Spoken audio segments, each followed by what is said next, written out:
संविधान के 73वें संशोधन से सशक्त हुई पंचायती राज व्यवस्था ने ग्रामीण भारत में स्थानीय स्वशासन की नींव रखी है।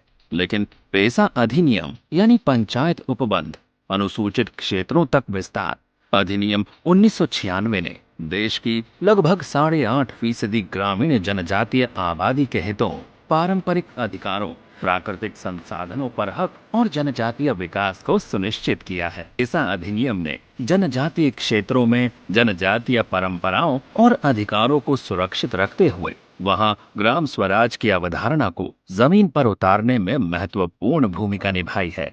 पेसा अधिनियम देश के 10 राज्यों में पाए जाने वाले 5वीं अनुसूची क्षेत्रों में सरकार के मूल संदेश विकास भी विरासत भी को चरितार्थ कर रहा है। संविधान की 5वीं अनुसूची क्षेत्रों में पेसा अधिनियम को सही तरीके से जमीनी स्तर पर लागू करने के लिए ये जरूरी है कि पेसा ग्राम सभा के सदस्यों, पेसा पंचायत के निर्वाचित प्रतिनिधियों, कर्मचारियों और अधिकारियों को इस अधिनियम के बारे में पर्याप्त प्रशिक्षण देकर उन्हें अपने अधिकारों और कर्तव्यों के प्रति दक्ष बनाया जाए।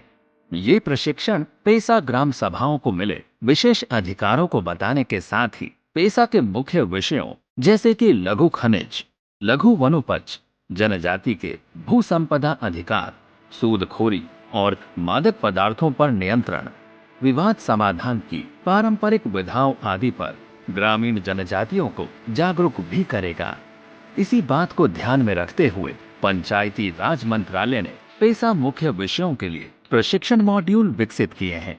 इनको बनाने में सभी पेसा राज्यों का भरपूर सहयोग रहा है। आइए मिलकर पेसा ग्राम सभाओं को मजबूत बनाएं और पेसा नियमों को प्रभावशाली ढंग से समझें। तो आइए चर्चा करते हैं प्रशिक्षण के पहले मॉड्यूल स्ट्रेंथनिंग ऑफ ग्राम सभा इन शेड्यूल्ड एरिया यानी अनुसूचित क्षेत्रों में ग्राम सभा का सशक्तिकरण की। पेसा ग्राम सभाओं को बहुत से कार्यों के लिए सक्षम बनाया गया है, जिसमें मुख्य कार्य हैं लोगों की परंपराएं और रीति रिवाज और उनकी सांस्कृतिक पहचान, सामुदायिक संसाधन, विवाद समाधान का प्रथागत तरीका, धारा 4D। पेसा अधिनियम के अनुसार ग्राम सभा एक कार्यकारी निकाय के रूप में कार्य करेगी। ग्राम सभा मुख्य निर्णय संस्था होगी और इसे नियमित रूप से बुलाया जाएगा। ग्राम सभा के निर्णय पंचायत पर बाध्यकारी होंगे और पंचायत को उन्हें लागू करना होगा। पेसा ग्राम सभा के प्रमुख कार्यों में ये कार्य भी शामिल हैं। मादक पदार्थों के सेवन पर नियंत्रण करना, आदिवासियों की भूमि के अवैध हस्तांतरण पर रोक लगाना, लघु वनोपज के उत्पादन विक्रय पर अधिकार, लघु खनिज के विक्रय पर नियंत्रण, संबंधित क्षेत्र में आने वाली परियोजनाओं को अनुमति प्रदान करना, उद्योगों द्वारा भूमि अधिग्रहण पर यह सुनिश्चित करना कि प्रभावित आदिवासियों का उचित पुनर्विस्थापन हो और उन्हें उचित मुआवजा प्राप्त हो, जल निकायों का प्रबंधन, सरकार की योजनाओं के लिए लाभार्थियों का चयन, निर्धारित कार्यों के लिए भुगतान एवं राजस्व संग्रहण करना। यहाँ ये बताना उल्लेखनीय है कि अब पेसा ग्राम सभा डिजिटल माध्यम से ही लेन देन कर रही है।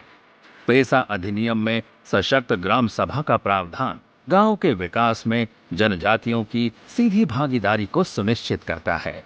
अपना जल, अपना जंगल, अपनी जमीन और अपनी परंपराएं हर एक के संरक्षण के साथ पेसा ग्राम सभाएं अब विकास की नई यात्रा पर हैं।